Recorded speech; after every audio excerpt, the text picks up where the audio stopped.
بسم الله الرحمن الرحيم. السلام عليكم ورحمة الله وبركاته. إن الحمد لله نحمده ونستعينه ونستغفره ونعوذ بالله من شرور أنفسنا ومن سيئات أعمالنا.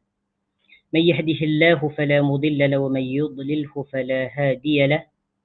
أشهد أن لا إله إلا الله وحده لا شريك له وأشهد أن محمدا عبده ورسوله لا نبي بعده.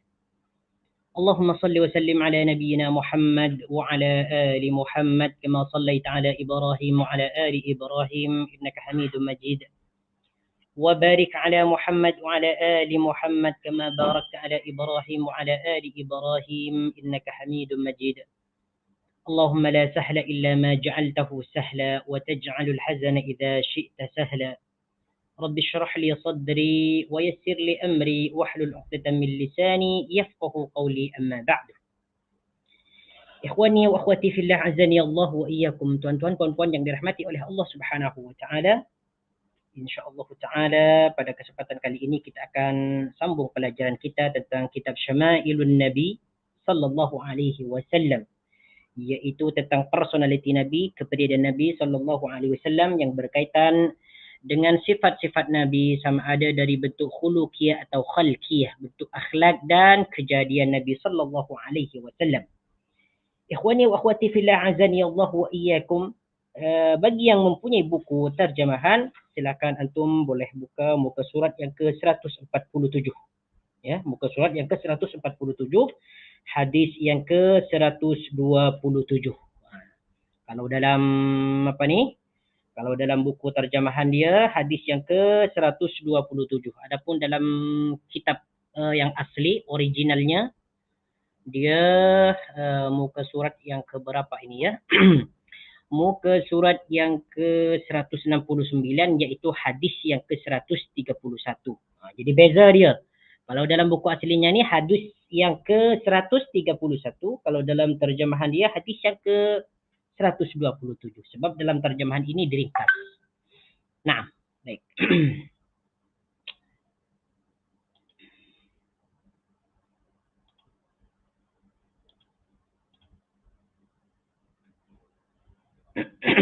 Baik. Ya, jadi dalam hadis ini masih menceritakan tentang babu ma jaa fi tukaati Rasulillah sallallahu alaihi wasallam. Jadi bab ini menjelaskan tentang tempat Rasulullah sallallahu alaihi wasallam bersandar. Jadi, sebagaimana yang sudah disebutkan atau dijelaskan dalam hadis sebelumnya, bahwa baginda Nabi sallallahu alaihi wasallam kadangkala beliau duduk dengan cara ikhtiba dan juga tarabbu. Apalagi disebutkan kadang beliau itu juga duduk dalam keadaan kurfusa, iaitu melekatkan atau menempalkan paha beliau ke bagian perutnya dan memeluk kedua betisnya. Ini yang dimaksud dengan duduk kurfusa. Kemudian duduk ikhtiba, kemudian lagi dalam riwayat yang lain juga disebutkan duduk dengan tarabbu, yang bersila. Naam, insyaallah taala kita sampai kepada hadis yang ke-127 dalam terjemahannya, iaitu dalam originalnya hadis yang ke-131. Haddatsana Humaid bin Mas'adah qala haddatsana Bishr bin Al-Mufaddal qala haddatsana Al-Jurayri an Abdurrahman bin Abi Bakrah an abihi qala قال رسول الله صلى الله عليه وسلم ألا أحدثكم بأكبر الكبائر قالوا بلى يا رسول الله قال الإشراك بالله وعقوق الوالدين قال وجلس رسول الله صلى الله عليه وسلم وكان متكئا قال وشهادة الزور أو قول الزور قال فما زال رسول الله صلى الله عليه وسلم يقولها حتى قلنا ليته سكت. Hadis ini selain menceritakan tentang bagaimana baginda Nabi sallallahu alaihi wasallam bersandar, juga menceritakan tentang syirik dan juga durhaka kepada ibu bapa. Baik. Daripada Abdurrahman bin Abi Bakrah, ya, daripada bapaknya yaitu Abi Bakrah menceritakan, katanya bahwa baginda Nabi sallallahu alaihi wasallam bersabda, "Ala uhadditsukum bi akbaril kabair." Nah, maukah aku tunjukkan, aku ceritakan kepada kamu semua orang ramai, bi akbaril kabair, tentang dosa yang paling besar sekali. Jadi dalam hadis ini, first sekali baginda Nabi sallallahu alaihi wasallam ya meminta kepada para sahabat agar para sahabat mendengarkan sesuatu informasi yang sangat penting mengenai dosa yang paling besar. Jadi kata Nabi, maukah aku tunjukkan kepada kamu tentang dosa-dosa yang paling besar sekali, di mana dosa ini tidak ada dosa yang lebih besar daripada dosa ini, kata baginda. Qalu, sahabat berkata, mereka menjawab, apa jawaban mereka? Bala ya Rasulullah, tentu wahai baginda, tentu kami mau tentang dosa-dosa tersebut. Qala, maka baginda berkata, al-isyraku billah, yaitu menyekutukan atau berbuat syirik kepada Allah Subhanahu wa taala. Jadi inilah dosa yang paling besar pertama kali. Di mana dosa itu tidak ada dosa yang lebih besar daripada dosa syirik ini. Jadi dosa yang paling besar yaitu adalah dosa syirik, menyekutukan Allah Subhanahu wa taala. Ya. Menyekutukan di dalam beribadah kepada Allah, bahwa selain Allah ada lagi suatu benda yang dapat diibadahi, seperti meminta kepada selain Allah, meminta melalui jimat-jimat, meminta melalui tangkal dan sebagainya, pergi ke tukang sihir, ke dukun, meminta pertolongan dan sebagainya. Ini termasuk daripada syirik, karena meminta pertolongan kepada selain Allah Subhanahu wa taala. Karena tidak ada yang boleh dimintai pertolongan kecuali Allah Subhanahu wa taala, sebagaimana Allah Subhanahu wa taala mengajarkan kepada Abdullah ibnu Abbas, "Idza sta'anta fasta'id billah." Ketika kamu Ibnu Abbas meminta pertolongan, mintalah pertolongan kepada Allah. Wa idza sta'adta fasta'id billah. Jika kamu minta perlindungan, maka mintalah perlindungan kepada Allah Subhanahu wa taala. Jangan meminta pertolongan atau perlindungan kepada orang lain. Inilah syirik yang paling besar, yang pertama. Baginda Nabi mengajarkan kepada para sahabat bahwa syirik itu adalah dosa yang sangat besar. Ini perlu hati-hatilah bagi kita nih. Di mana kesyirikan ini akan melenyapkan, akan memusnahkan segala amalan kita. Amalan baik kita akan musnah apabila kita berlaku syirik kepada Allah Subhanahu wa taala. Wal iyadu billah. Sebagaimana Allah kata dalam Al-Qur'an, "Inna syirka la zulmun azim." Sesungguhnya syirik itu merupakan dosa yang sangat besar sekali. Nah, ini dosa yang pertama. Di mana ada orang-orang yang mensyirikkan Allah Subhanahu wa taala, maka dia akan menghuni di dalam neraka selama-lamanya. Dia tidak akan mendapatkan keampunan daripada Allah Subhanahu wa taala. Ini banyak ayatnya ya yang menceritakan tentang masalah ini, tentang syirik nih. Makanya kita hati-hati dari perbuatan syirik.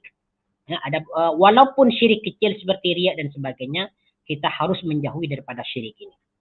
Yang kedua, wa uququl walidaini. Ya, perhatikan yang kedua nih, yaitu durhaka kepada orang tua, kepada kedua orang tua, yaitu kepada ibu bapa. Ya, yaitu durhaka. Durhaka ini maksudnya adalah berbuat keburukan, ya. Berbuat keburukan, berbuat jelek kepada kedua orang tua. Ini merupakan lawan daripada huququl walidain. Ya, kalau huququl walidain yaitu berbakti kepada ibu bapa. Kalau uququl walidain merupakan lawannya, yaitu durhaka kepada kedua orang tua. Ya, yang menyiksa mereka, tidak memberikan nafkah, kemudian membuat mereka nangis dan sebagainya. Ini termasuk daripada uququl walidain. Jadi dosa yang paling besar yang kedua itu adalah uququl walidain. Bayangkan, ya, ketika baginda Nabi menyebutkan uququl walidain, beliau itu menyandingkan, mengatakan secara bersamaan dengan perkataan al-isyrak billahi. Jadi pertama beliau mengatakan syirik kepada Allah. Yang kedua adalah uququl walidain. Maknanya bahwa durhaka kepada kedua orang tua itu merupakan dosa besar yang kedua selain daripada syirik. Nauzubillah wal iyadu billahi taala. Makanya kita selagi kita hidup di dunia diberikan nafas oleh Allah Subhanahu wa taala, hendaklah kita berusaha sekuat mungkin, sebaik mungkin untuk membahagiakan orang tua kita, untuk berbakti kepada mereka, berbuat kebaikan, amal soleh, menolong mereka, merawat mereka, membelanjakan mereka, dan sebagainya. Ya, mumpung kita diberikan kesempatan oleh Allah Subhanahu Wa Taala untuk berbuat baik kepada mereka. Inilah dosa yang paling besar yang kedua ni. Bayangkan ya, durhaka kepada ibu bapa termasuk daripada akbarul kabair, dosa-dosa yang paling besar. Wal iyadu billah. Qala, kemudian Abu Bakrah berkata, wa jalasa Rasulullah sallallahu alaihi wasallam wa kana muttaki'an. Kata Abu Bakrah, setelah baginda Nabi sallallahu alaihi wasallam menjelaskan tentang syirik-syirik tentang dosa-dosa besar, kemudian baginda Nabi duduk, wa kana muttaki'an, dan beliau itu duduknya bersandar. Nah, inilah fokusnya dalam kajian kita, yaitu dalam kitab Syama'il ni. Nah, fokusnya yaitu baginda Nabi sallallahu alaihi wasallam itu duduk bersandar, sama dengan kita. Nah, kalau kita macam agak merasa payah atau penat atau tidak selesa berdiri, maka kita duduk. Begitu juga dengan baginda Nabi sallallahu alaihi wasallam, sebagaimana beliau juga manusia biasa, beliau juga merasakan kepenatan, ketidakselesaan, sehingga beliau itu duduk bersandar, ya, untuk merehatkan tubuh baginda Nabi sallallahu alaihi wasallam. Wa kana muttaki'an, beliau itu bersandar. Qala, kemudian Nabi melanjutkan, ketika duduk, beliau baginda Nabi sallallahu alaihi wasallam melanjutkan perkataan beliau. Apa? Melanjutkan tentang perkataan, maksudnya melanjutkan tentang dosa-dosa yang besar. Yang ketiga, yaitu wa syahadatus zur, yaitu persaksian yang palsu atau yang dusta. Bersaksi dengan dusta, bukan bersaksi dengan jujur, tetapi persaksiannya adalah dusta. Ini merupakan dosa yang sangat besar. Dosa yang ketiga setelah syirik dan setelah durhaka kepada ibu bapa. Au qauluz zur, ataupun berkata yang dusta. Nah, jadi ini ada dua perkataan. Syahadatuz zur atau qauluz zur. Bersaksi dusta atau bersaksi palsu atau mengatakan sesuatu yang palsu. Ini agak sama lah. Kalau bersaksi itu maknanya dia berkata. Au qauluz zur, ataupun dia berkata sesuatu yang dusta, ini merupakan dosa yang sangat besar. Makanya kita di dalam mengatakan sesuatu, hendaknya lisan kita harus jaga, kita harus pelihara dari perkataan-perkataan yang dusta, dari perkataan-perkataan yang tidak benar. Karena perkataan dusta itu merupakan dosa yang sangat besar. Wal-iyadu billahi. فما زال رسول الله صلى الله عليه وسلم يقولها حتى قلنا ليته سكته. Baginda Nabi sallallahu alaihi wasallam terus menerus sentiasa selalu ingin berkata, selalu ingin berucap dari lisan beliau. Sehingga kami, kata Abu Bakar ini dengan sahabat-sahabat yang lain, hatta qulna, sehingga kami dalam hati kita berkata, laitahu sakatah. Moga-moga saja beliau itu berhenti dari perkataannya. Nah, mungkin sahabat mengatakan seperti itu karena mereka tuh melihat baginda Nabi sallallahu alaihi wasallam dalam keadaan penat dan sebagainya, ataupun dalam keadaan tidak begitu selesa, dilihat dari raut wajah beliau dan sebagainya, sehingga mereka berkata laitahu sakata, semoga beliau itu berhenti daripada perkataannya. Nah, baik, kemudian hadis berikutnya. Jadi kalau kita simpulkan dalam hadis ini, berarti di antara faedah yang boleh kita petik dari pelajaran ini, yang pertama adalah bahwa syirik itu merupakan dosa yang paling besar. Ini syirik yang dosa besar yang pertama. Kemudian yang kedua, dosa yang paling besar yaitu durhaka kepada ibu bapa.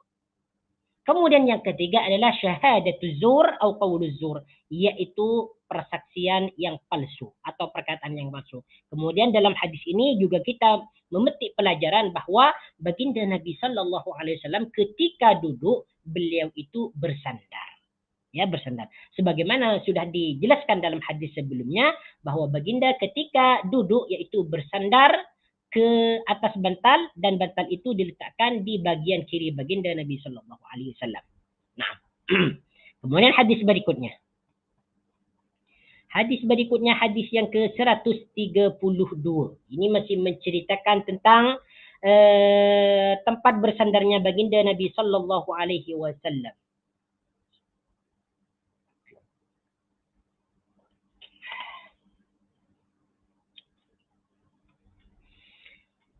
حدثنا قتيبة بن سعيد قال حدثنا شريك عن علي بن الأقمر عن أبي جحيفة قال قال رسول الله صلى الله عليه وسلم أما أنا فلا آكل متكئا. Hadis ini kalau kita tengok dalam terjemahan dia, hadis yang ke 128 muka surat yang ke 149. Nah, kata Juhaifa, katanya qala Rasulullah sallallahu alaihi wasallam, bahwa baginda Nabi sallallahu alaihi wasallam berkata, amma ana fala akulu muttaki'an. Adapun aku, kata baginda, fala akulu muttaki'an, aku tidak makan sambil bersandar. Jadi ini menceritakan tentang bagaimana Nabi sallallahu alaihi wasallam itu makan. Jadi dalam hadis ini yang pertama, boleh kita petik penjelasan yang pertama adalah bahwa baginda Nabi sallallahu alaihi wasallam itu makannya tidak bersandar. Jadi beliau itu ketika makan beliau tidak bersandar. Tetapi ketika beliau duduk biasa, ya, duduk ringan, ya, bukan duduk untuk makan, beliau itu tidak bersandar, ya, bersandar. Cuman tetap adapun beliau ketika makan, beliau itu tidak bersandar. Fala akulu muttaki'an. Adapun aku tidak makan sambil bersandar. Inilah halak yang patut kita contoh dari baginda Nabi sallallahu alaihi wasallam. Jadi kalau kita makan nih diusahakan jangan sambil kita bersandar. Sebagaimana Nabi sallallahu alaihi wasallam buat. Ya? Jadi badan kita itu jangan sandarkan kepada dinding ataupun kepada bantal, kepada tilam dan sebagainya. Apalagi kalau kita makan di atas meja, di atas kursi. Jangan bersandar. Sebab kita merasa kurang selesa kalau kita makan dalam keadaan bersandar. Ya, nah, hadis yang ke-133. Haddatsana Muhammad bin Bashar qala haddatsana Abdul Rahman bin Mahdi.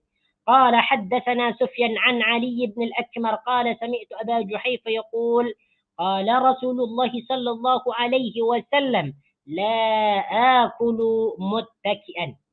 Ini hadisnya sama lah dengan hadis yang ke-132, ya, bahwa Ali bin Akmar ini mendengar Abu Juhaifa pernah berkata, katanya bahwa baginda Nabi sallallahu alaihi wasallam pernah bersabda, la akulu muttaki'an. Aku ni tidak makan sambil bersandar. Ya. Jadi hadis ini juga diriwayatkan oleh Imam Bukhari dan Abu Dawud dan At-Tirmidzi dalam Al-Jami' As-Sahih dan juga Ibnu Majah. Dan hadis ini tarafnya adalah hadis sahih. Jadi kalau hadis sahih itu boleh kita amalkan. Jadi kalau kita nak amalkan hadis yang ke-133 ini, maka ketika kita makan itu jangan sambil bersandar. Duduk biasa saja. Nah, agak merunduk sedikit. Supaya sisa makanan itu tidak terjatuh ke baju kita. Nah, baik. Kemudian di sini hadis yang ke-134. Hadis yang ke-134 masih menceritakan tentang tempat bersandarnya baginda Nabi sallallahu alaihi wasallam. Haddatsana Yusuf bin Isa qala haddatsana Waki' qala haddatsana Israil عن سمك بن حرب عن جابر بن سمرة قال رأيت النبي صلى الله عليه وسلم متكئا على وسادة. Ini merupakan hadis Jabir bin Samurah. Hadisnya Jabir bin Samurah. Kata Jabir bin Samurah, dia berkata, Ra'aitu Nabi sallallahu alaihi wasallam, aku melihat baginda Nabi sallallahu alaihi wasallam bersandar ala wisadatin, atas bantal. Jadi Jabir ini menceritakan bahwa suatu hari baginda Nabi sallallahu alaihi wasallam itu duduk di mana beliau itu duduknya bersandar ke atas bantal. Jadi belakang punggung baginda itu diletakkan bantal, kemudian beliau menyandarinya, bersandar ke atas bantal itu. Ini menunjukkan bahwa baginda Nabi sallallahu alaihi wasallam juga menyukai sesuatu yang kita anggap lembut, seperti bantal. Ya, untuk meringankan badan beliau dan sebagainya, dan untuk merasakan keselesaan. Baik. Qala Abu Isa lam yadhkur Waki' ala yasarihi. Abu Isa berkata, Imam Tirmidzi mengatakan lam yadhkur Waki'. Abu Isa mengatakan, ya, lam yadhkur Waki'. Ya, Imam Tirmidzi mengatakan di sini beliau itu tidak menyebutkan Waki' ala yasarihi di atas bagian kiri beliau.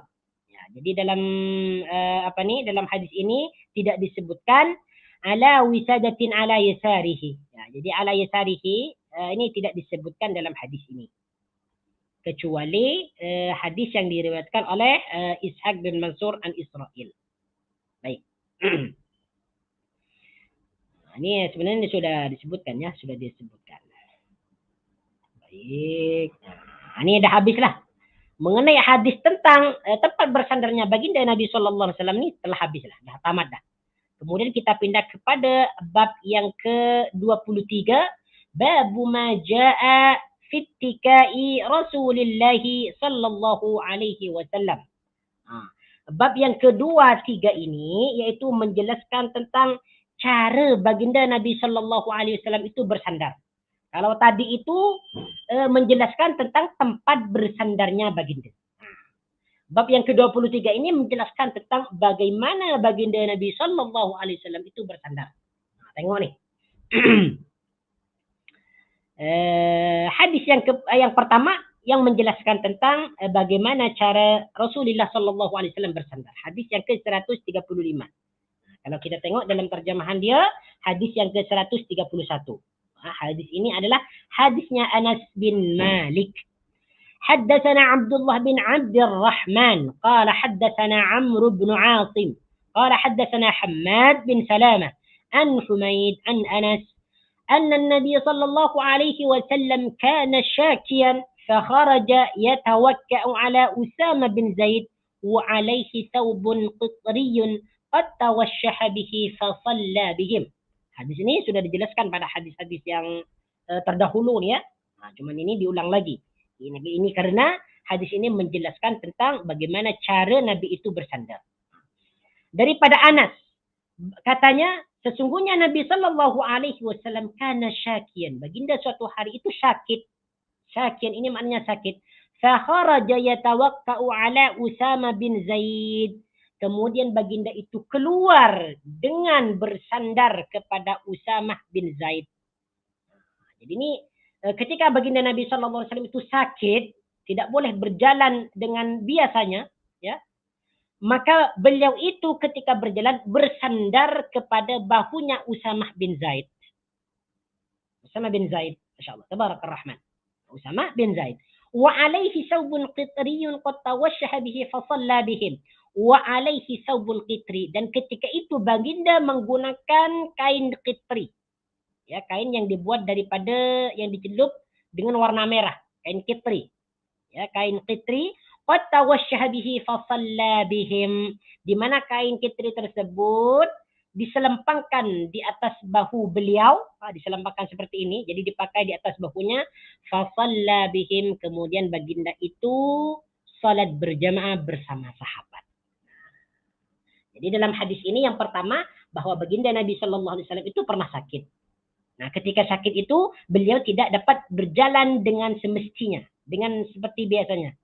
Maka untuk keluar dengan keadaan yang baik, maka beliau itu bersandar kepada Usamah bin Zaid.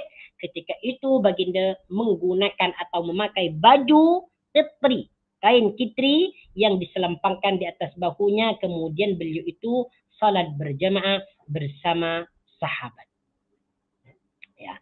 Kalau kita tengok dalam terjemah dalam syarahnya di sini, Thawbul qitri, as-thawbul qitri naw'un minal burud al-yamaniyah, yaitu kain burud yang dibuat daripada Yaman. Kain burud ya. Nah, kemudian kita pindah kepada hadis yang ke-136. Hadis yang ini untuk taraf hadis yang tadi itu, tarafnya adalah hadis sahih ya. Kemudian hadis yang ke-136 kalau dalam terjemahan ini hadis yang ke-132. Hadis ini adalah hadisnya Fadl ibn Abbas. Hadisnya Fadl ibn Abbas. حدثنا عبد الله بن عبد الرحمن قال حدثنا محمد بن المبارك قال حدثنا عطاء بن مسلم الخفاف الحلبي قال حدثنا جعفر بن برقان عن عطاء بن أبي رباح عن الفضل بن عباس قال دخلت على رسول الله صلى الله عليه وسلم في مرضه الذي توفي فيه وعلى رأسه عصابة صفراء فسلمت عليه فقال يا فضل قلت لبيك يا رسول الله قال اشدد بهذه العصابة رأسي قال ففعلت ثم قعد فوضع كفه على منكبي ثم قام فدخل في المسجد وفي الحديث قصة. Nah, ini masih menceritakan tentang bagaimana Nabi Shallallahu Alaihi Wasallam itu bersandar. Tetapi ini bersandarnya kepada sahabat, bukan bersandar ke bantal ataupun ke dinding, tetapi bersandar kepada sahabat. Baik, hadis ini adalah hadisnya Fadl bin Abbas. Katanya bahwa Fadl bin Abbas ini suatu hari pernah mengunjungi baginda Nabi Shallallahu Alaihi Wasallam ketika beliau itu sakit. Ini merupakan sunnah. Ya, ini merupakan sunnah bagi kaum muslimin. Apabila ada seseorang atau saudaranya sakit, maka disunnahkan baginya untuk menziarahinya. Ya, untuk menziarahinya. Sebagaimana disebutkan dalam hadis bahwa menziarahi orang yang sakit ini merupakan salah satu daripada hak seorang muslim kepada orang Islam lainnya. Jadi apabila dia sakit, dia menziarahinya atau menjenguknya, dan ini merupakan sunnah. Nah, jadi kata Fadl bin Abbas bahwa pada suatu hari ketika baginda itu sakit, ya, Fadl bin Abbas ini menziarahi baginda, ya, menziarahi baginda. Di mana sakitnya ini sehingga Nabi itu diwafatkan karena sakit ini. Wa ala ra'sihi isabatun safra. Kata Fadl bin Abbas, ketika itu baginda meletakkan ikatan kain di kepalanya yang berwarna kuning. Jadi ketika beliau itu sakit, yang membawanya beliau wafat, beliau itu mengikatkan kain di kepalanya, di mana kain itu berwarna kuning. Isabatun safra. Lipatan kain yang berwarna kuning. Fasallamtu alaihi, maka aku panggil salam kepada baginda Nabi sallallahu alaihi wasallam. Ini juga merupakan hak muslim kepada muslim lainnya. Ya. Faqala ya Fadl. Kemudian baginda Nabi Shallallahu Alaihi Wasallam melihat Fadl bin Abbas, ya, mengucapkan salam kepada beliau, baginda langsung mengatakan, ya Fadl, langsung memanggil, wahai Fadl. Qultu, aku berkata, kata Fadl, labbaika ya Rasulullah, ya saya wahai baginda. Qala, baginda berkata, ushdud bihadihil insabati ra'si. Tolonglah aku wahai Fadl, ya, kuatkanlah ikatan kain ini di kepalaku, kata baginda Nabi Sallallahu Alaihi Wasallam. Jadi baginda menyuruh meminta kepada Fadl bin Abbas agar dia menguatkan ikatan kepala yang ada di kepala baginda Nabi Sallallahu Alaihi Wasallam. Mungkin ketika itu baginda kurang merasa selesa, ya, ataupun beliau itu agak merasa pening ataupun sakit kepala. Wallahu taala a'lam. Sehingga Nabi itu meminta Fadl agar dia menguatkan ikatan yang ada di kepalanya. Biasanya kalau ada seseorang yang meminta agar dia diikatkan di kepalanya, itu biasanya dia merasakan sakit kepala. Tapi wallahu taala alam apa yang berlaku kepada beliau ketika itu. Karena beliau dalam keadaan sakit. Mungkin kemungkinan beliau sakit kepala atau merasakan kurang keselesaan. Qala fa'altu. Setelah Fadl ini diminta oleh baginda untuk mengikatkan kain di kepalanya, untuk menguatkan ikatan itu, maka Fadl langsung mengerjakan. Fafa'altu, kata Abu Fadl. Fafa'altu, maka aku buat. Summa qa'ada fawada'a kafahu ala mankibi. Kemudian baginda duduk. Baginda bangun daripada tidurnya, duduk. Fawada'a kafahu ala mankibi. Kemudian beliau itu meletakkan telapak tangannya di atas dua bahuku. Summa qama fadakhala fil masjid. Kemudian setelah baginda Nabi Sallallahu Alaihi Wasallam meletakkan tangannya di atas bahu Fadl bin Anas ni, kemudian baginda itu berdiri. Maknanya ini, baginda ketika itu sangat lemah sekali. Tidak dapat berdiri dengan sendirinya kecuali meminta pertolongan kepada Fadl bin Anas. Sehingga apabila beliau itu meletakkan tangan di atas kedua bahu Fadl bin Anas, beliau langsung berdiri. Fadakhala fil masjid, maka kemudian baginda memasuki masjid untuk salat berjemaah dengan para sahabat. Tengok ni, macam mana baginda Nabi sallallahu alaihi wasallam beribadah kepada Allah Subhanahu wa taala dalam keadaan sakit.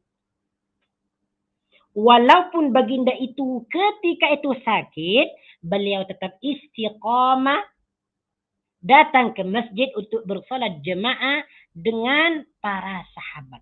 Padahal ketika itu sakit. Nah, inilah baginda Nabi sallallahu alaihi wasallam. Walaupun keadaan beliau itu sangat lemah dan juga lapar, baginda itu tidak kurang, tidak mengurangi kualiti ibadahnya.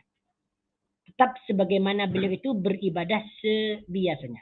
Ya, inilah Nabi yang paling agung dan yang paling utama.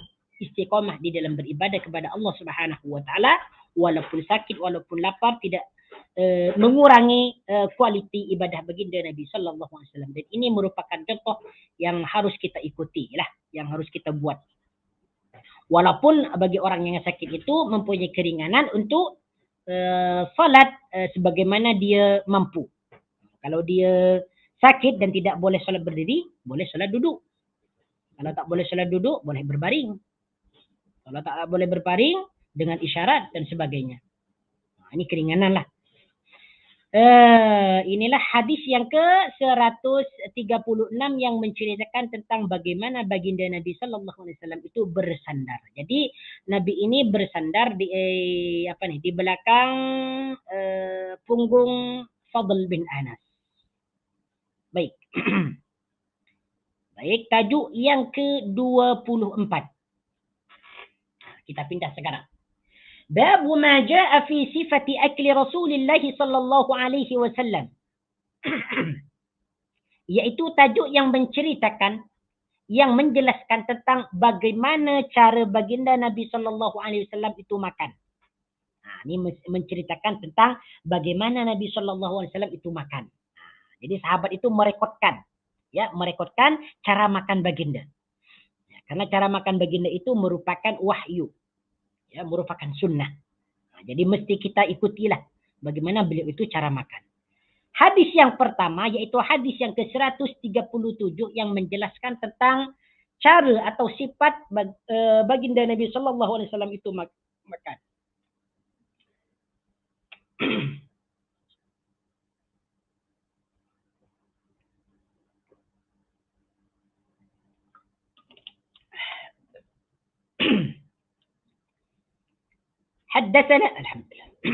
حدثنا محمد بن بشار قال حدثنا عبد الرحمن بن مهدي عن سفيان عن سعد بن إبراهيم عن ابن لكعب بن مالك عن أبيه أن النبي صلى الله عليه وسلم كان يلعق أصابعه ثلاثا.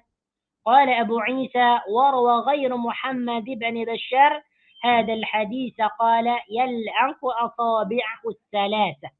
Ini hadis yang pertama yang menceritakan macam mana baginda Nabi sallallahu alaihi wasallam itu makan. Hadis ini adalah hadisnya Ka'ab bin Malik daripada bapaknya, itu daripada Malik. Kata Malik, anna Nabi sallallahu alaihi wasallam kana yal'anqu asabi'ahu salasan. Bahwa sesungguhnya baginda Nabi sallallahu alaihi wasallam selesai makan atau sehabis makan beliau itu menjilat jari jemarinya 3 kali. Tengok nih. Ya, ini merupakan petunjuk ya tentang cara makan baginda. Jadi ketika Nabi sallallahu alaihi wasallam kata Ka'ab bin Malik yaitu selesai makan beliau itu langsung menjilati ya jari jemari ini. Jari jemari baginda yang digunakan untuk mengambil makanan. Jadi dijilati. Sisa-sisa makanan atau baki-baki makanan yang ada dalam di bagian jari jemari ini dijilat semua sehingga habis. Ini merupakan sunnah. Nah, ini merupakan bukan sesuatu yang tercela. bukan karena rakus, bukan karena jijik dan sebagainya. Jadi apabila ada orang yang mengatakan bahwa menjilat sisa-sisa makanan yang ada di jari jemari itu jijik, ini merupakan sesuatu yang sangat keliru. Dan ini perlu diluruskan. Ya, karena ketika Nabi Shallallahu Alaihi Wasallam selesai makan, habis makan, beliau langsung menjilatinya. Maknanya ini adalah sesuatu yang sunnah, bukan sesuatu yang tercela.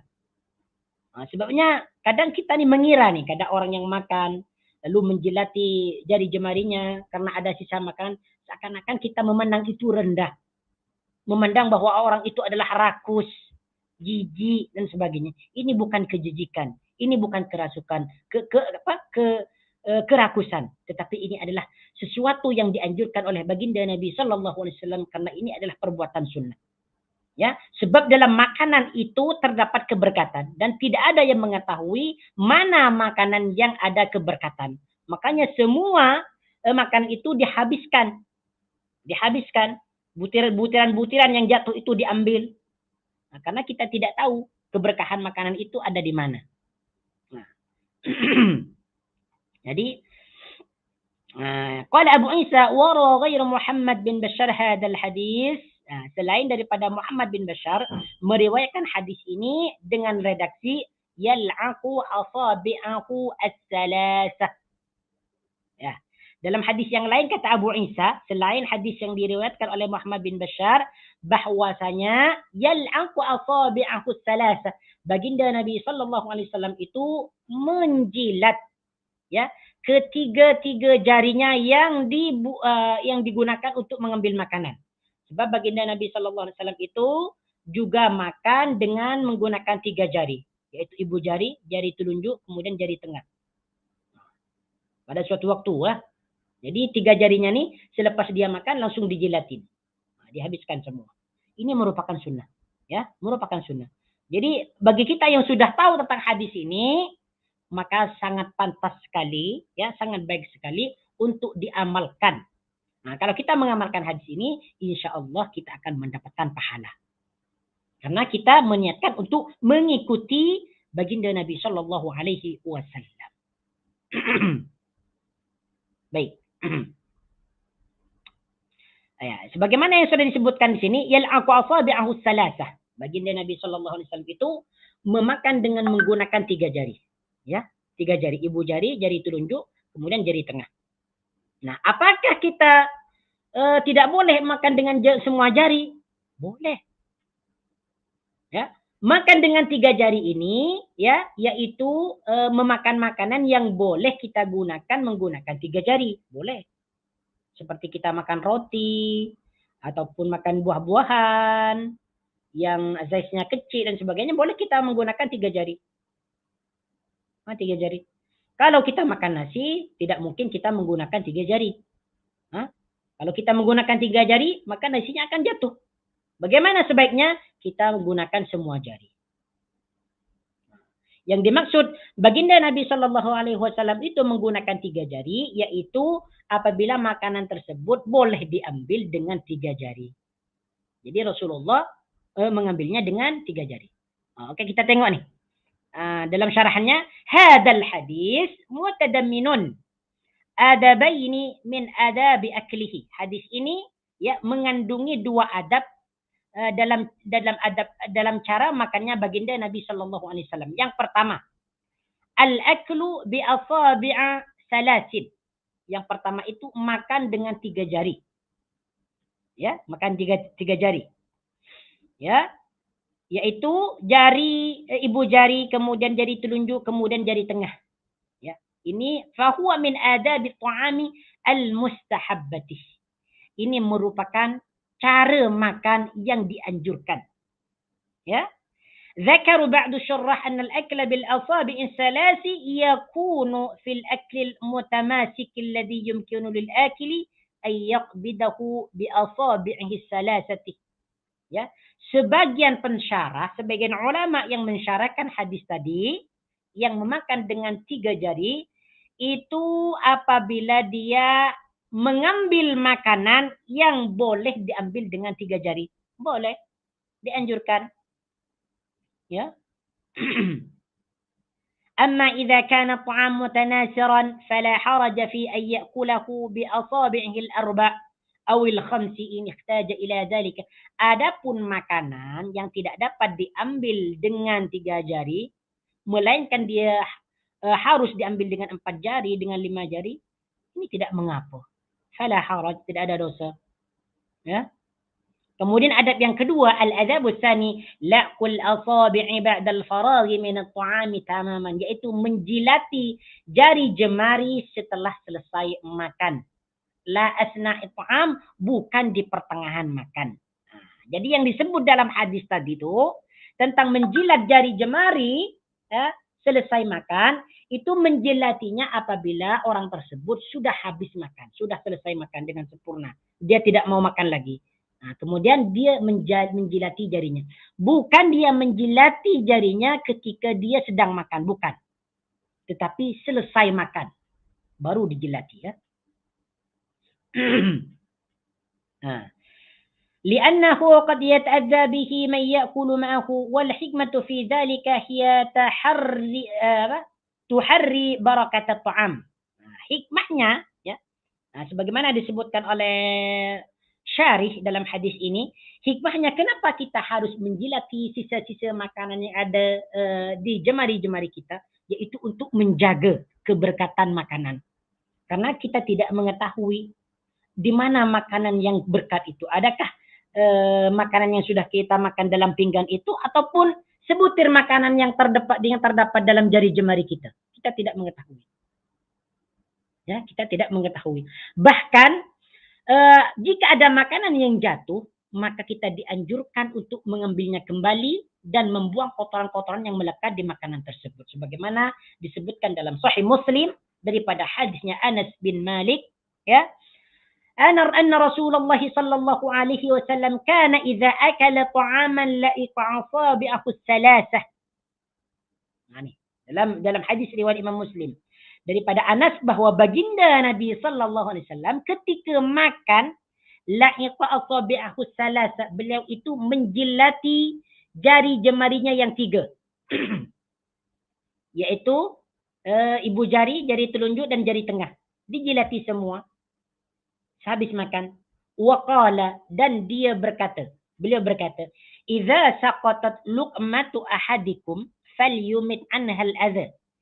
Jika makanan kalian terjatuh, segumpal makanan dia terjatuh, falyumit anha al-adha, maka buanglah kotoran tersebut, wal ya'kulha, dan kemudian makan, wala yad'ha lisyaitan, dan janganlah ia meninggalkan untuk dimakan syaitan. Nah, ini perhatikan ya, hadis ini sangat mulia. Hadisnya Sahih Muslim. Ya, jadi kata baginda, apabila ada butiran-butiran nasi yang jatuh, makanannya yang jatuh bukan hanya nasi, tetapi juga yang lain, buah-buahan ke, daging ke, apa-apa semua ke, ya, jatuh daripada tangan kita atau daripada pinggan kita, apa kata baginda? Falyumit minhul adza. Hendaklah makanan yang jatuh itu ambil kembali dan buang kotoran-kotorannya yang menempel di makanan itu. Tengok. Macam mana baginda Nabi Shallallahu Alaihi Wasallam itu menjaga makanan agar makanan itu tidak terbuang sia-sia, tidak menjadi mubazir. Wal ya'kulha, kemudian makan. Nah, perhatikan, ini merupakan sunnah. Bukan karena dia rakus, bukan karena itu jijik, menjijikkan, bukan. Nah, jadi kalau kita tengok ada seseorang yang makan, kemudian makanan yang terjatuh, dia mengambilnya lagi, kemudian kotoran-kotoran itu dibuang daripada makanan itu, kemudian dia dimakan, itu merupakan sunnah, bukan sesuatu yang menjijikkan. Walaupun makanan itu jatuh ke lantai. Kecuali kalau makanan itu jatuh kepada tempat yang ada najis. Kalau hanya jatuh kepada lantai, pada benda-benda atau ke tanah, boleh kita ambil kembali. Ini merupakan sunnah, bukan sesuatu yang kotor, bukan sesuatu yang jijik. No. Wala yada'ha li syaitan. Perhatikan nih hadis Sahih Muslim nih yang terakhir nih. Wala yada'ha li syaitan. Dan jangan meninggalkan makanan yang sudah jatuh itu untuk dimakan syaitan. Nah, jadi maknanya orang yang membiarkan makanan jatuh kemudian dia tidak mengambilnya, maknanya dia memberikan makanan kepada syaitan. Nah, syaitan juga makan. Nah, wa amarna an naslutal qas'ata. Nah, ini perhatikan lagi. Dan beliau memerintahkan kepada kita untuk membersihkan sisa-sisa makanan yang ada di pinggan. Fa innakum la tadruna fi ayyi ta'amikumul barakatuh. Nah, ini perhatikan nih. Nah, inilah hikmahnya. Karena sesungguhnya kamu tidak mengetahui, ya, tidak mengetahui di mana keberkatan yang terdapat dalam makanan itu. Kita tidak tahu butiran yang mana, makanan yang mana yang ada berkahnya. Di bagian hujung ini ke, di bagian tengah ke, di bagian tepi ke, atau mungkin di bagian makanan yang jatuh. Kita tidak tahu karena setiap makanan itu mengandung keberkatan yang membolehkan menjadikan manusia tubuhnya sehat, yang membolehkan menjadikan ianya selesa dan sebagainya. Wallahu ta'ala alam. Jadi inilah akhlak baginda Nabi sallallahu alaihi wasallam, ya. Di dalam menjelaskan tentang makanan. Hatta makanan yang jatuh pun beliau suruh kepada kita untuk mengambilnya kembali dan membersihkan dan kemudian memakannya kembali. Ini merupakan akhlak baginda Nabi sallallahu alaihi wasallam. Kita jangan malu. Ya, karena kita adalah umat Muhammad. Umat Nabi sallallahu alaihi wasallam, dan semua apa yang dikatakan dalam adab-adab makan ini merupakan wahyu, sunnah daripada Nabi sallallahu alaihi wasallam. Kita jangan memperdulikan apa kata orang lain. Kalau orang lain berkata itu jijik, itu kotor dan sebagainya, jangan perdulikan. Yang penting kita ikut sunnah. Jika ada seseorang yang mencaci orang yang mengambil makanan karena jatuh, itu telah menghina sunnah. Jelaskan kepada dia bahwa itu adalah sunnah. Jangan perlu kita takut. Ya? Jelaskan kepada dia bahwa ini adalah sunnah, perintah, anjuran. Jangan kita takut. Ini adalah sunnah, ada dalilnya. Nah, kalau sudah ada dalilnya, mengapa kita takut kepada orang lain? Nah, kemudian kita pindah kepada hadis berikutnya, hadis yang ke-138. Nah, ini masih menceritakan macam mana baginda Nabi sallallahu alaihi wasallam itu makan. Haddatsana Al-Hasan bin Ali Al-Khallal قال حدثنا عفان قال حدثنا حماد بن سلمة عن ثابت عن أنس قال كان النبي صلى الله عليه وسلم إذا أكل طعاما لعق أصابعه الثلاثة. Ini hadisnya Anas. Sabit menceritakan daripada Anas. Anas melihat Nabi sallallahu alaihi wasallam makan.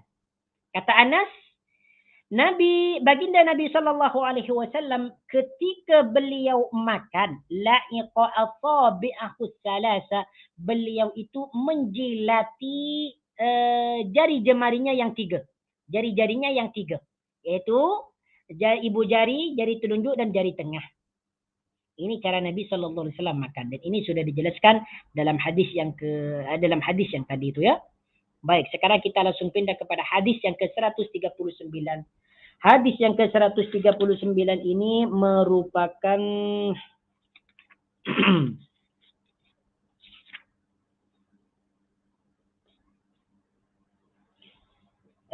hadisnya Abi Juhaifah, ya, Abi Juhaifah.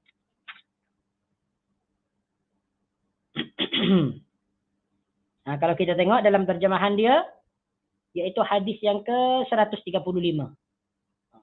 Dalam kitab originalnya hadis yang ke-139, muka surat yang ke-157 untuk terjemahan.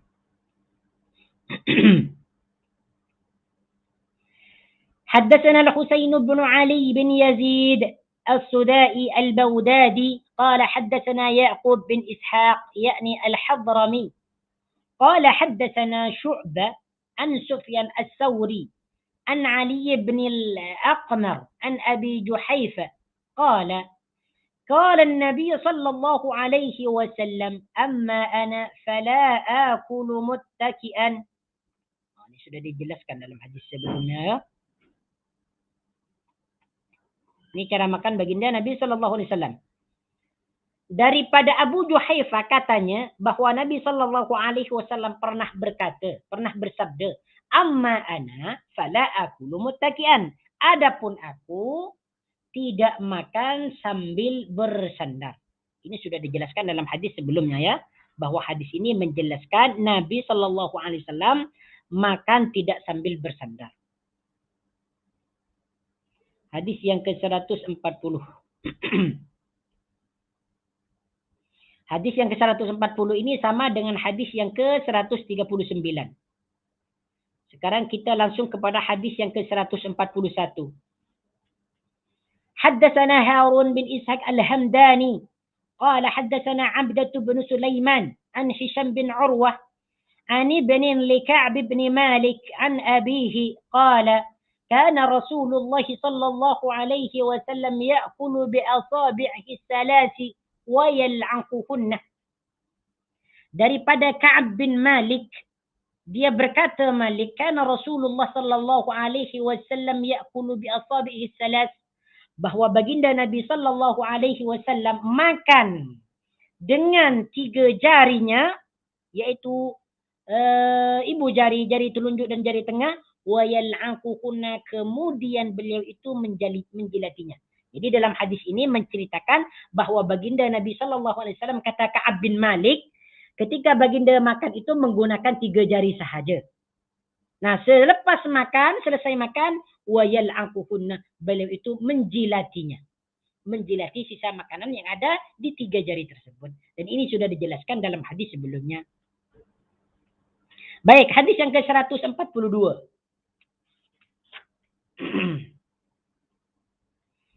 Ini hadisnya Anas bin Malik. Ini merupakan hadis yang terakhir ya. Hadis yang terakhir yang membincangkan tentang bagaimana baginda Nabi sallallahu alaihi wasallam itu makan atau cara makan.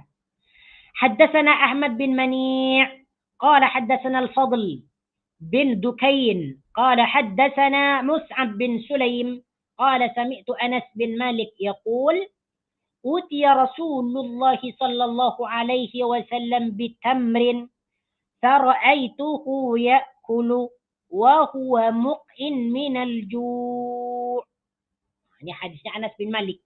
Kata Anas bin Malik, utiya Rasulullah sallallahu alaihi wasallam bitamrin, bahwa baginda dihidangkan kurma, fara'aituhu ya'kulu, aku melihat baginda memakannya, wa huwa muqin minal ju', dan beliau itu duduk dengan iqa'. Ya, duduk dengan iqa' minal ju'i, karena lapar. Nah, jadi Anas bin Malik menceritakan bahwa baginda Nabi sallallahu alaihi wasallam itu pernah dihidangkan kurma. Jadi Nabi itu pernah makan kurma, karena kurma ini merupakan makanan orang Arab. Ya, otomatis beliau juga memakan kurma. Fara'aituhu ya'kulu. Kata Anas bin Malik, ketika baginda Nabi sallallahu alaihi wasallam makan kurma ini, beliau itu duduk iqa'. Ya, makan kurma sambil duduk iqa'. Apa yang dimaksud dengan duduk iqa'? Yaitu bertumpu pada lutut kaki kiri dan duduk di atas pangkal paha sebelah kiri, lalu menegakkan pahi kaki kanan ke dada, atau duduk bertumpu pada kedua lutut dan menegakkan telapak kaki. Ini sudah tahu semualah tentang duduk iqa'. Jadi duduk iqa' itu bertumpu pada lutut kaki kiri. Ya, lutut kaki kiri diletakkan di bawah dan duduk di atas pangkal paha sebelah kiri. Kalau antum memperhatikan ini insyaAllah antum sudah paham. Lalu mendekatkan paha kaki kanan ke dada. Nah, jadi paha bagian kanan ini ditegakkan kepada dada. Nah, sedangkan yang sebelah kiri ini dijadikan sebagai tempat duduk. Nah, itu yang dimaksud dengan duduk iqa', atau duduk bertumpu pada kedua lutut. Nah, jadi kedua lutut itu dijadikan sebagai tumpuan untuk duduk dan menegakkan telapak kaki. Sedangkan telapak kaki bagian belakang ini ditegakkan ke atas. Itu baginda Nabi sallallahu alaihi wasallam makan. Ya, makan sambil duduk iqa'. Ini diperbolehkan, tidak mengapa. Jadi boleh kita makan dengan cara duduk iqa' ataupun dengan duduk tarabbuk bersila. Nah, ini tidak mengapa. Tetapi kalau kita duduk duduk ikhtiba atau duduk kurfoso, ini sulit bagi kita untuk makan.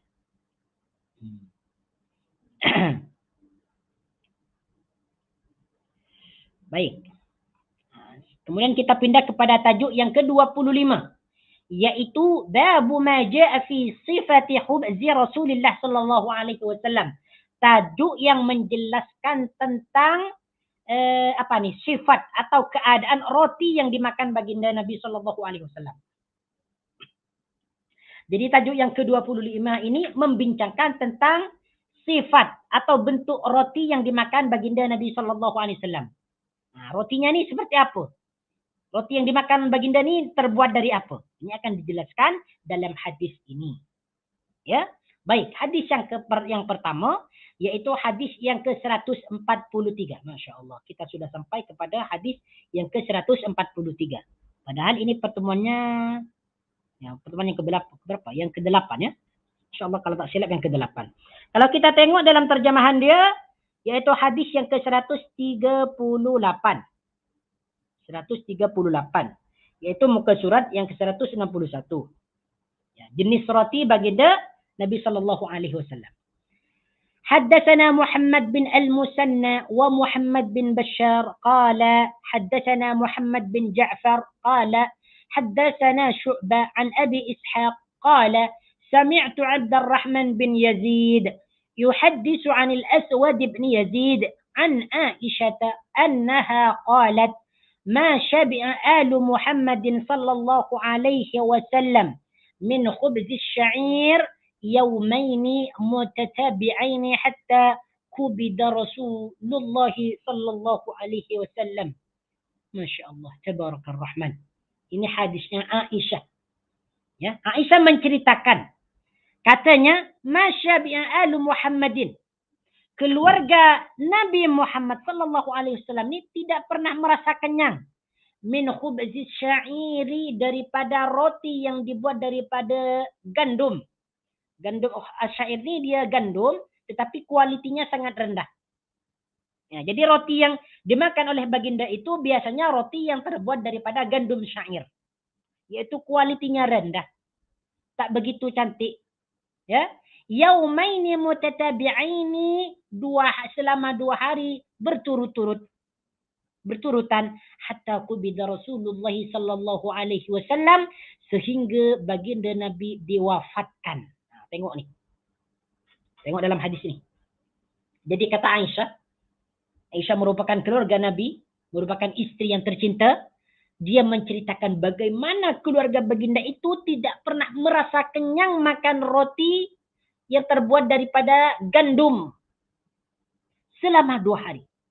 Jadi kata Aisyah, keluarga Nabi ini bukan hanya Aisyah saja, keluarga yang lain juga, istri-istri yang lain tidak merasa kenyang daripada makan roti yang terbuat daripada gandum selama 2 hari berturut-turut, sehingga baginda Nabi Shallallahu Alaihi Wasallam itu diwafatkan. Maknanya dalam hadis ini, baginda Nabi Shallallahu Alaihi Wasallam juga wafat dalam keadaan lapar. Bahkan bukan hanya baginda saja yang lapar, keluarga beliau, istri beliau itu, anak beliau juga dalam keadaan lapar selama 2 hari berturut-turut. Nah, kemudian di sini disebutkan min khubzis syair, ya, baginda atau roti yang biasa dimakan oleh baginda Nabi Sallallahu Alaihi Wasallam itu terbuat daripada gandum yang kualitinya sangat rendah, tidak begitu bagus, yaitu asyair. Jadi bila baginda Nabi Sallallahu Alaihi Wasallam itu nak makan roti, maka roti tersebut dibuat daripada syair, gandum yang tak seberapa elok. Nah, ini bagaimana nih? Tengok hadis ini. Bagaimana kesederhanaan baginda Nabi Sallallahu Alaihi Wasallam ketika makan roti. Bayangkan nih, bayangkan. Rotinya tak seberapa elok. Cukup roti itu untuk mengenyangkan beliau saja. Walaupun beliau tidak pernah merasa kenyang. Bayangkan selama 2 hari berturut-turut. Masya Allah. Tabarakar Rahman. Ya, inilah baginda Nabi Sallallahu Alaihi Wasallam. Karena baginda Nabi memang tidak pernah terpikat dengan kehidupan dunia, dengan kelezatan dunia. Memang beliau itu tidak mau, tidak ada nafsu untuk bermegah-megah dengan kehidupan dunia, dengan kelezatan dunia. Sehingga apa yang beliau makan hanya roti yang terbuat daripada gandum, yang kualitinya sangat rendah. Kemudian bajunya ya terbuat daripada kain kasar, dan sebagainya. Masya Allah. Akan tetapi balasan beliau merupakan surga yang paling tinggi. Itulah kehidupan yang nyata. kehidupan yang sebenarnya, yaitu surga di akhirat. Baik, kemudian hadis berikutnya. Jadi kalau kita ambil kesimpulan daripada hadis ini, hadis yang pertama yang menceritakan tentang jenis roti yang dimakan oleh baginda, yaitu rotinya terbuat daripada gandum syair. Di mana gandum syair ini kualitasnya sangat rendah sekali ya. Baik, hadis yang kedua yaitu hadis yang ke-144. Kalau kita tengok terjemahan dia, hadis tadi itu bertaraf sahih. Kalau kita tengok dalam hadis terjemahan, hadis yang ke-139, hadisnya Abu Umamah Al-Bahili.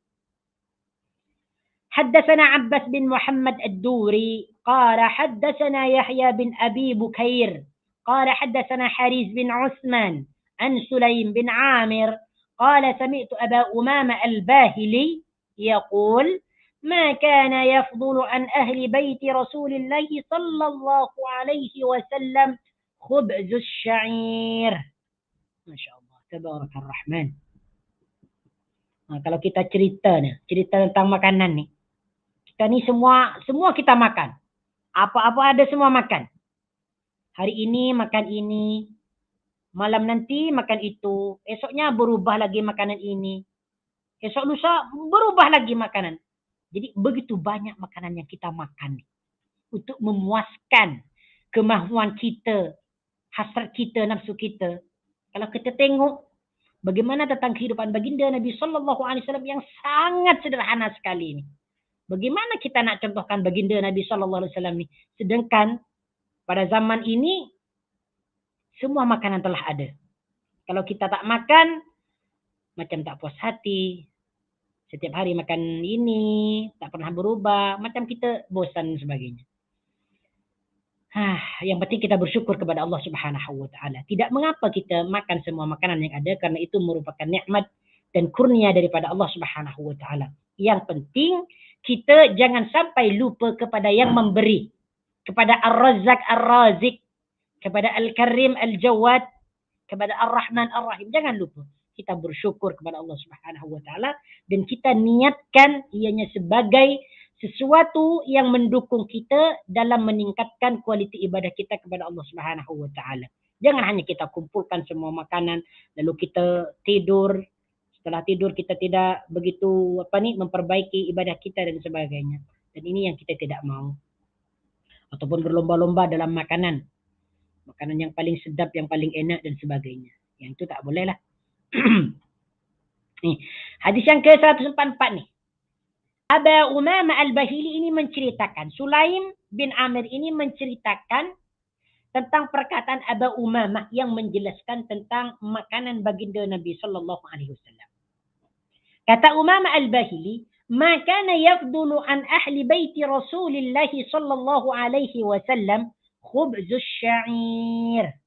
Insya-Allah tengok ni macam mana dia. Nah, kata Umamah Al-Bahili, tidak pernah ada lebihan roti gandum syair di rumah keluarga Rasulullah sallallahu alaihi wasallam. Tengok ni macam mana ni. Jadi kata-kata Umamah Al-Bahili ini bahwa baginda Nabi Sallallahu Alaihi Wasallam dan keluarganya tidak pernah menyisakan baki daripada roti yang terbuat daripada gandum. Maksudnya apa dalam hadis ini? Bahwa apa yang dimakan oleh keluarga baginda Nabi Sallallahu Alaihi Wasallam itu langsung habis. Makanan dia itu secukupnya untuk keluarga, bahkan kurang. Pas-pasan. Tidak ada kelebihan. Ini maknanya apa yang dimakan oleh keluarga baginda ini secukupnya saja, tidak ada lebih. Langsung dihabiskan. Maka yafdulu an ahli baiti Rasulillah khubzus syair. Jadi yang pertama ini menjelaskan bahwa makanan yang dimakan oleh Alu Muhammad, keluarga Muhammad itu tidak pernah ada kelebihan daripada makanannya.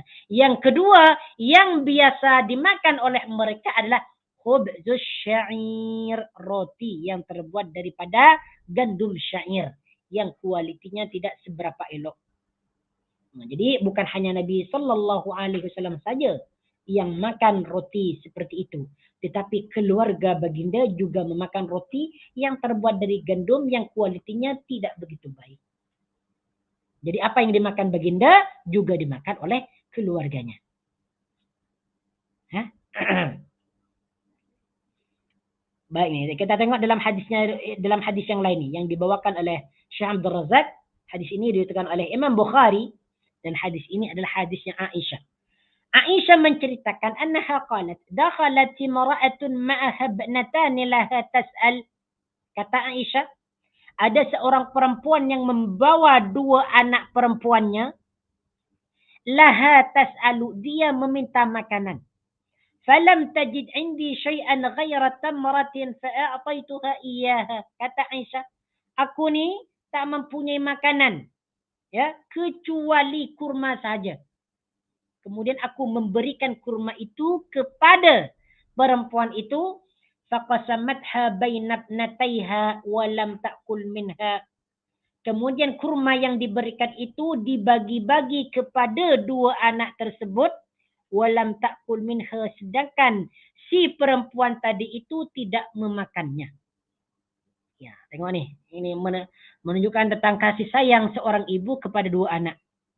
Jadi dia tidak memakan kurmanya, melainkan dibahagikan kepada kedua anaknya. Yang penting anaknya kenyang, walaupun ibunya kelaparan, dia tidak ada masalah. Summa qamat fakharajat, setelah makan, perempuan tadi itu langsung berdiri, fakharajat, maka keluar daripada rumahnya Aisyah.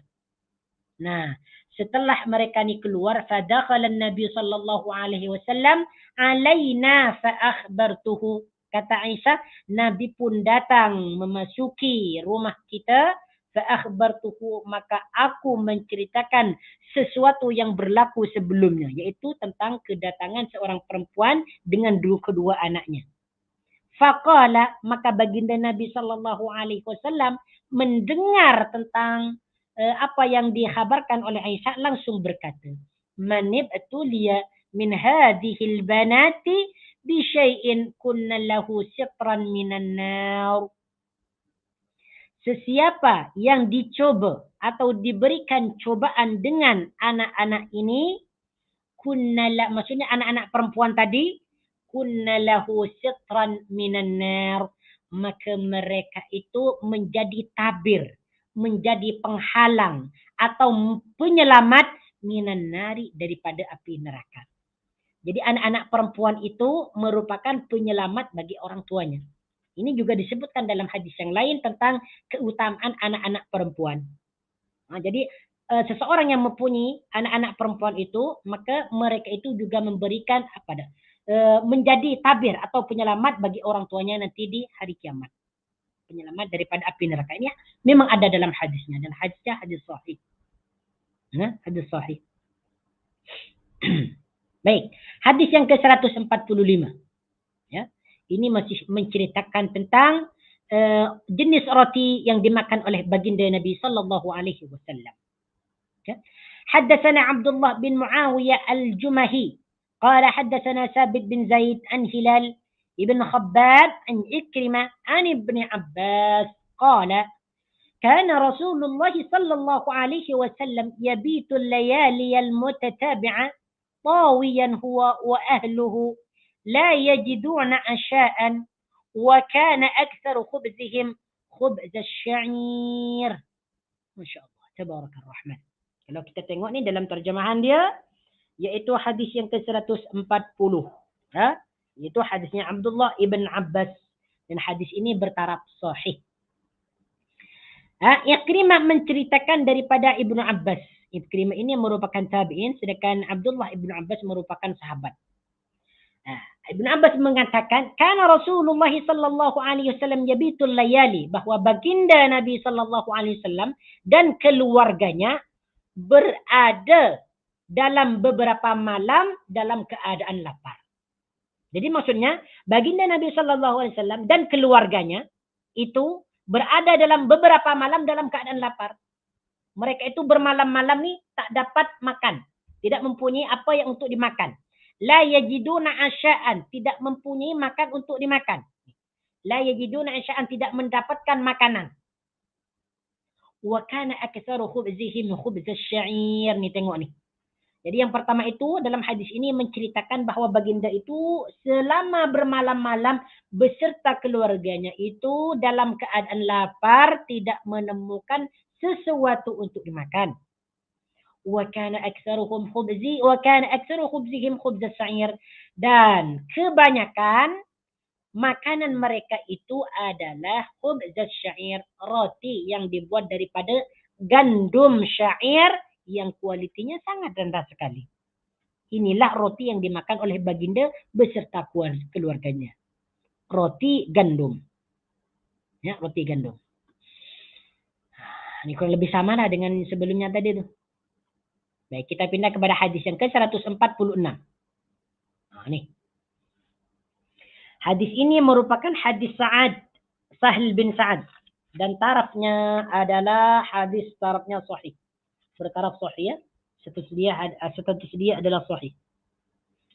حدثنا عبد الله بن عبد الرحمن قال حدثنا عبيد الله بن عبد المجيد الحنفي حدثنا عبد الرحمن بن عبد الله بن دينار قال حدثنا أبو حازم عن سهل بن سعد أنه قيل له أكل رسول الله صلى الله عليه وسلم النقي يعني الحوار فقال سهل ما رأى رسول الله صلى الله عليه وسلم النقي حتى لقي الله عز وجل فقيل له هل كانت لكم مناخل على عهد رسول الله صلى الله عليه وسلم قال ما كانت لنا مناخل قيل كيف كنتم تصنعون بالشعير قال كنا ننفخه فيطير منه ما طار ثم نعجنه. Masya Allah, tabarakar rahmani. Bagaimana Nabi Sallallahu Alaihi Wasallam itu membuat roti daripada gandum. Nih. Kata Sahal bin Sa'ad, ya, Sahal bin Sa'ad ini pernah ditanya oleh seseorang, ya, katanya, akala Rasulullah Sallallahu Alaihi Wasallam, adakah Rasulullah Sallallahu Alaihi Wasallam pernah memakan roti yang terbuat daripada gandum yang sangat halus? Ya. An-naqi ini kalau kita tengok dalam syarahnya qila huwa ad-daqiqul abyad al-khalis, roti yang terbuat daripada gandum putih yang sangat halus. Wala yakunu kadzalika illa idza nukhila aktsara min marratin. Ya. Roti gandum itu tidak sehalus seperti itu, sedemikian, melainkan apabila diayak lebih daripada satu kali.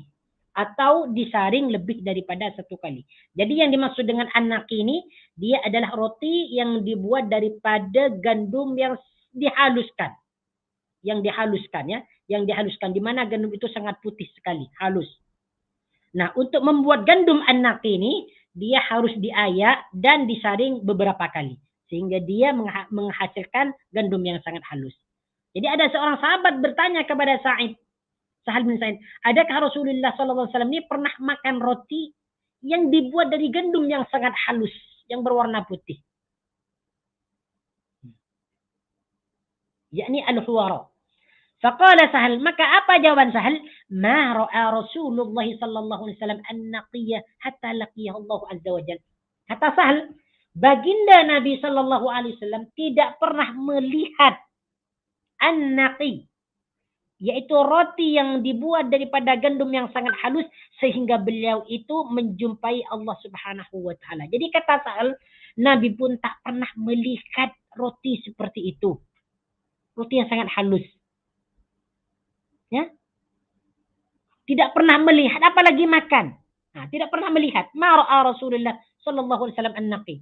Tidak pernah melihat roti yang sebaik itu sehingga beliau itu wafat. Nah, kemudian dia tanya lagi. Seorang tersebut bertanya lagi kepada Sahal, ya, kepada Sahal ibn Sa'ad, hal kanat lakum manakhilu ala ahdi Rasulillah sallallahu alaihi wasallam? Ya, adakah satu alat untuk mengayak gandum semasa baginda Nabi sallallahu alaihi wasallam hidup? Jadi kata orang tersebut, semasa baginda Nabi hidup, adakah satu alat yang boleh mengayak atau menyaring gandum. Nah, kata-kata orang tersebut. Ini menanyakan tentang alat untuk mengayak gandum. Untuk mengayak dan menyaring gandum. Qala ma kanat lana manakhil. Ya. Kata Sahal bin Sa'id, ma kanat lana manakhil, kami tidak mempunyai alat untuk mengayak atau menyaring gandum. Qila, kemudian ditanya lagi, kalau seperti itu, kaifa kuntum tasna'una bisy'ir? Bagaimana kalian itu membuat roti daripada gandum jika tidak mempunyai alat untuk mengayaknya? Ini kata sahabat yang bertanya kepada Sahal ibn Sa'id. Apa jawaban Sahal bin Sa'id? Qala, kunna nanfuhuhu fayatiru minhu ma tara summa na'jinuhu. Kalau kita sekarang nih tak perlu lagi cari alat-alat, semua sudah ada yang jadi. Sudah semula jadi, ada semua lah. Tepung, beras apa sudah ada dalam package, kita tinggal membeli saja. Nah, tengok nih kalau dulu. Dulu pun semasa baginda tidak ada alat untuk menghaluskan gandum. Menghaluskan gandum. Tapi kalau sekarang semuanya ada, sudah sempurna semua. Makanya kita bersyukur kepada Allah Subhanahu wa taala karena kita ini dihidupkan dalam dalam keadaan yang semua benda-benda ni kita boleh dapatkan dengan mudah.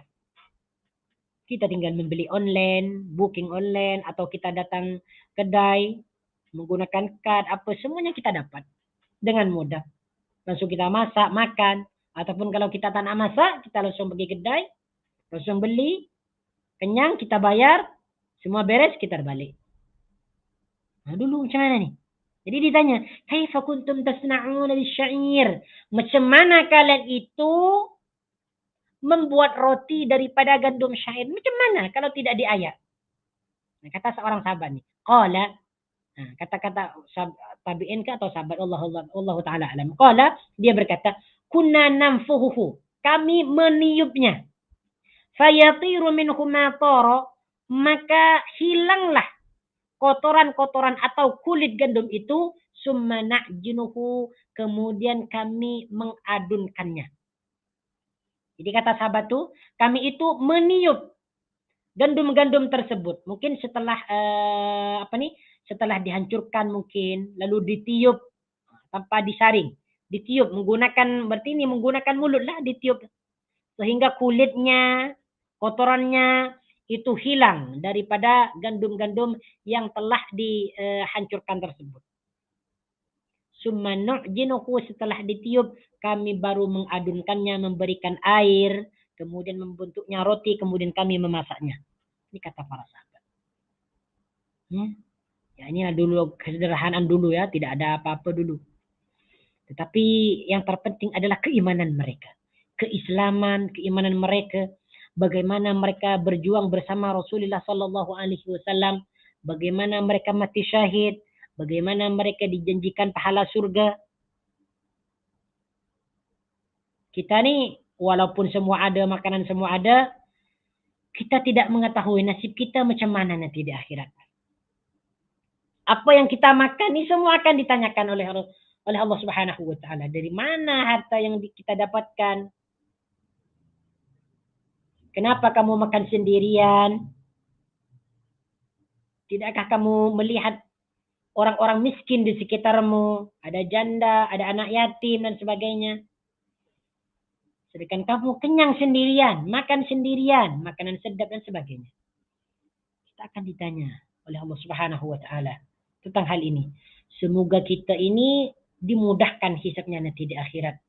Walaupun kita tidak dapat meniru tentang kehidupan sahabat 100%, tidak dapat meniru tentang kehidupan baginda Nabi Sallallahu Alaihi Wasallam. Semoga kita ini dimudahkan nanti hisabnya di hari kiamat. Makanya kita selagi hidup ini berbuatlah banyak kebaikan nih. Termasuknya memberikan makanan kepada orang lain, roti ke tak kisah. Yang penting makanan apa-apa yang boleh kita berikan kepada mereka. Baik, hadis yang ke-147. حدثنا محمد بن بشار قال حدثنا معاذ بن هشام قال حدثني أبي عن يونس عن قتادة عن أنس bin Malik. Jadi Qatadah itu menceritakan dari Anas bin Malik Ya, qala, apa kata Anas bin Malik? Ma akala Nabiullah sallallahu alaihi wasallam ala khiwanin wala fi sukurrajatin wala khubiza lahu muraqqaqan. Ini Anas bin Malik menceritakan bagaimana Nabi sallallahu alaihi wasallam itu makan. Katanya Nabi sallallahu alaihi wasallam tidak pernah makan di atas meja makan. Ma'akala Nabi sallallahu alaihi wasallam ala khiwanin. Jadi kata Anas bin Malik bahwa baginda Nabi sallallahu alaihi wasallam ketika makan tidak pernah makan di atas meja makan. Mungkin beliau tidak mempunyai meja makan. Sehingga beliau tidak makan di atas meja makan. Kalau kita meja makan kita ni udah cantik semua. Ada yang diperbuat daripada pokok, ada yang buat daripada keramik dan sebagainya. Semuanya dalam keadaan cantik. Dihias dengan cantik meja makanan kita. Tapi kalau kita tengok kepada baginda Nabi sallallahu alaihi wasallam cara makan beliau makan tidak menggunakan meja makan. Wala fi sukurrajatin. Beliau pun tidak makan menggunakan pinggan. Sukurrajatin ini adalah pinggan kecil. Nah, jadi baginda ketika meletakkan makanan tidak letakkan di atas pinggan, tidak menggunakan pinggan. Wallahu ta'ala alam. Adakah beliau tidak mempunyai pinggan ataupun mungkin tidak suka menggunakan pinggan? Wallahu ta'ala alam. Wala khubiza lahu muraqqaq. Dan beliau tidak pernah makan roti yang terbuat daripada tepung yang sangat halus. Yang sangat baik. Maknanya apa yang beliau makan adalah khubzus syair. Yaitu roti yang diperbuat daripada gandum yang berkualiti rendah. Tidak seberapa elok kualiti dia. Jadi kalau kita ambil kesimpulan daripada hadis ini, yang pertama bahwa baginda Nabi sallallahu alaihi wasallam ketika makan tidak makan di atas meja makan. Itu yang pertama. Yang kedua, beliau tidak menggunakan pinggan atau piring. Kemudian yang ketiga, beliau itu tidak pernah makan roti yang terbuat dari tepung yang sangat halus. Nah, mendengar pernyataan ini, ya, mendengar pernyataan ini, qala faqultu li Qatadah. Yunus ni dia bertanya kepada Qatadah. Faqultu li Qatadah, maka aku berkata kepada Qatadah, fa'ala makanu ya'kulun, kalau begitu di mana mereka makan? Nabi dengan keluarganya di mana mereka makan nih? Kalau tidak makan di atas meja, makan di mana? Kalau beliau tidak menggunakan pinggan, lantas makannya diletakkan di mana? Fa'ala makanu ya'kulun. Kalau begitu, di mana mereka makan? Qala, Qatadah berkata, ala hadhihi sufar. Yaitu di hamparan ini. Sufar ini maknanya adalah hamparan yang diperbuat daripada kulit atau kain. Jadi baginda Nabi sallallahu alaihi wasallam itu ketika makan beliau meletakkan makanan di atas hamparan yang terbuat daripada kulit atau kain. Itulah yang dijadikan pinggan oleh baginda. Kalau pinggan kita nih, wah masya Allah, sudah cantik-cantik semua. Ada yang beli pinggan yang sangat mahal, ada pinggan daripada ini, ada ini. Tidak mengapa, boleh-boleh saja. Karena Allah Subhanahu wa taala jamilun yuhibbul jamal. Sesungguhnya Allah itu maha indah dan menyukai sesuatu yang indah. Cumanya keindahan itu jangan sampai membuat kita terlupa kepada yang memberikan keindahan. Nah, itulah. Baik. Kemudian hadis berikutnya, hadis yang ke-148. Ya, kalau kita tengok dalam terjemahan dia, muka surat yang ke-166. Hadis ini adalah hadisnya Masruq. Ya, hadisnya Masruq. حدثنا أحمد بن مني قال حدثنا عباد بن عباد المهلبي عن مجالد عن شعبي عن مسروق قال دخلت على عائشة فدعت لي بطعام وقالت ما أشبع من طعام فأشاء أن أبقي إلا بكيت. قال قلت لما قالت أذكر الحال التي فارق عليها رسول الله صلى الله عليه وسلم الدنيا والله ما شبع من خبز ولحم مرتين في يوم. ما شاء الله تبارك الرحمن. Ya.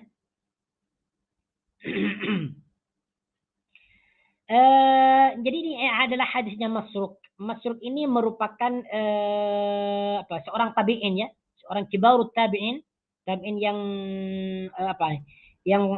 yang tua, tabi'in yang kibar. Di mana beliau itu dilahirkan semasa Nabi sallallahu alaihi wasallam ketika hidup. Ya. Tetapi Masruq ini dia berada di Kufah dan beliau tidak berjumpa langsung dengan Rasulullah sallallahu alaihi wasallam. Wa huwa imamun min kibari tabi'in. Masruq ini merupakan imam daripada tabi'in. Ya, wa qila sumya Masruq li'annahu suriqah wa huwa saghirun. Ya, Masruq ini diberi nama Masruq atau dipanggil Masruq karena ianya diculik. Ya, diculik ketika dia kecil. Jadi ketika dia kecil itu ada orang yang menculiknya.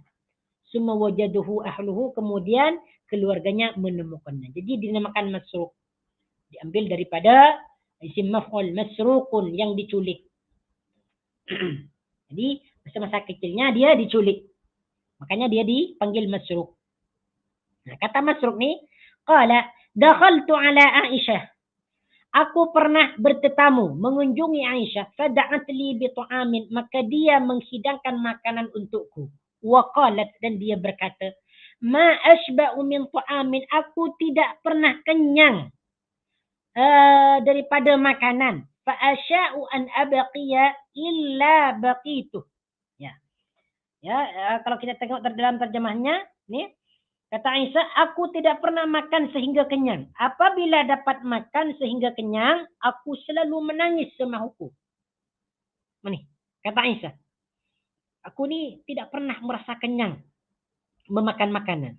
Apabila aku merasa kenyang makan, maka aku ingin menangis sesukaku, kata Aisyah. Mendengar perkataan tersebut, Masruq bertanya kepada Aisyah, qultu lima, kenapa demikian? Qalat, Aisyah berkata, Adhkurul hal allati faraq 'alaiha Rasulullah sallallahu alaihi wasallam ad-dunya. Jadi Aisyah ni dia bernostalgia. Aku ni mengingat satu hal atau kondisi di mana baginda Nabi sallallahu alaihi wasallam itu wafat. Jadi kata Aisyah, aku ni memang selalu menangis. Kalau aku kenyang ni, aku selalu ingat Rasulullah sallallahu alaihi wasallam ketika beliau itu wafat, berpisah dengan dunia. Wallahi ma syabi'a min khubzin, kata Aisyah. Wallahi demi Allah, ma syabi'a min khubzin. Baginda tidak pernah kenyang dari makan roti, walahmin, dan daging, marrataini, 2 kali, fi yaumaini, selama 1 hari. Jadi kata Aisyah, demi Allah, baginda Nabi sallallahu alaihi wasallam ni dia tidak pernah merasakan kenyang karena makan roti dan daging 2 kali selama 1 hari. Masya Allah. Jadi itulah. Jadi ketika Aisyah ni selalu mengingati macam mana baginda Nabi sallallahu alaihi wasallam itu mati dalam keadaan yang begitu tidak kenyang. Boleh dikatakan baginda itu lapar, tidak menemukan sesuatu untuk dimakan, sama ada dari roti ke atau daging ke. Baik, kemudian kita pergi kepada hadis yang 149. Ini merupakan tinggal 2 lagi hadis habis ya, hadis tentang jenis makanan baginda. حدثنا محمود بن غيلان قال حدثنا أبو داود. Tinggal 1 minit lagi ya. Naam.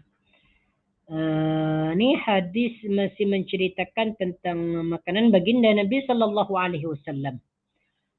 حدثنا أبو داود قال حدثنا شعبة عن أبي إسحاق قال سمعت عبد الرحمن بن يزيد يحدث عن الأسود بن يزيد عن عائشة قالت ما شبع رسول الله صلى الله عليه وسلم من خبز الشعير يومين متتابعين حتى قبض. نعم.